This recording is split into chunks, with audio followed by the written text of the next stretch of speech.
राजू का सपना। शून्य से हीरो तक की कहानी। रात का समय था।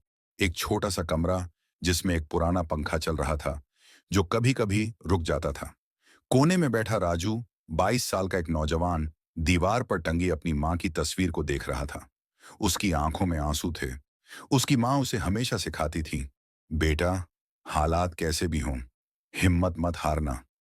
लेकिन अब माँ इस दुनिया में नहीं थी और पिता एक फैक्ट्री में मामूली नौकरी कर रहे थे। राजू की जिंदगी में दुखों की कोई कमी नहीं थी। बचपन से ही उसने गरीबी देखी थी। स्कूल की फीस भरना मुश्किल था। अच्छे कपड़े तक नहीं थे। दोस्तों के पास नए नए फोन होते और राजू के पास पुराने चप्पल भी मुश्किल से थे। लेकिन उसके दिल में एक आग थी। वह बड़ा आदमी बनना चाहता था। राजू ने फैसला किया कि वह एक बड़ा बिजनेस करेगा। ऐसा बिजनेस जिससे न सिर्फ उसका बल्कि उसके परिवार का जीवन भी बदल जाए। लेकिन सबसे बड़ा सवाल था, शुरुआत कहां से करूं। उसके पास कोई पैसा नहीं था, कोई सपोर्ट नहीं था और न ही बिजनेस का कोई अनुभव। लेकिन वह जानता था कि अगर कुछ बड़ा करना है तो पहले खुद को तैयार करना होगा। उसने रात रात भर इंटरनेट पर बिजनेस के बारे में पढ़ना शुरू किया।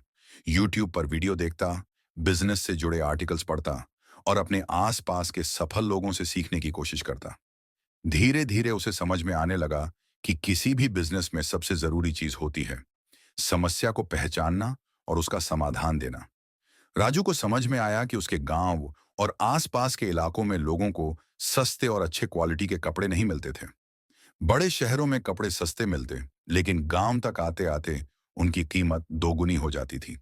उसने सोचा, अगर मैं शहर से सीधे कपड़े खरीद कर गांव में बेचूं तो लोग कम कीमत में अच्छा सामान खरीद सकेंगे और मुझे भी मुनाफा होगा।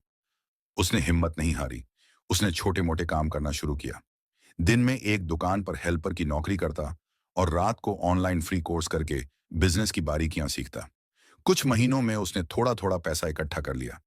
राजू ने अपनी बचत के 5,000 रुपए से शहर जाकर कुछ कपड़े खरीदे और गांव में बेचने लगा। शुरुआत में लोग हिचकिचा रहे थे, लेकिन जब उन्हें अच्छी क्वालिटी कम कीमत पर मिली तो धीरे धीरे ग्राहक बढ़ने लगे। लेकिन यह इतना आसान नहीं था। कभी कपड़े समय पर नहीं आते, कभी लोग उधार मांगते और पैसे नहीं लौटाते, कई बार नुकसान भी होता। पर राजू रुका नहीं। उसने सीखा कि बिजनेस में धैर्य और समझदारी सबसे जरूरी होती है।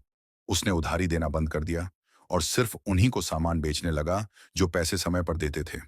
कुछ ही महीनों में राजू की मेहनत रंग लाने लगी। अब उसका छोटा सा बिजनेस बढ़ने लगा था। उसने अपने बिजनेस को ऑनलाइन भी ले जाने का सोचा और सोशल मीडिया पर अपने कपड़ों की तस्वीरें डालनी शुरू कर दी।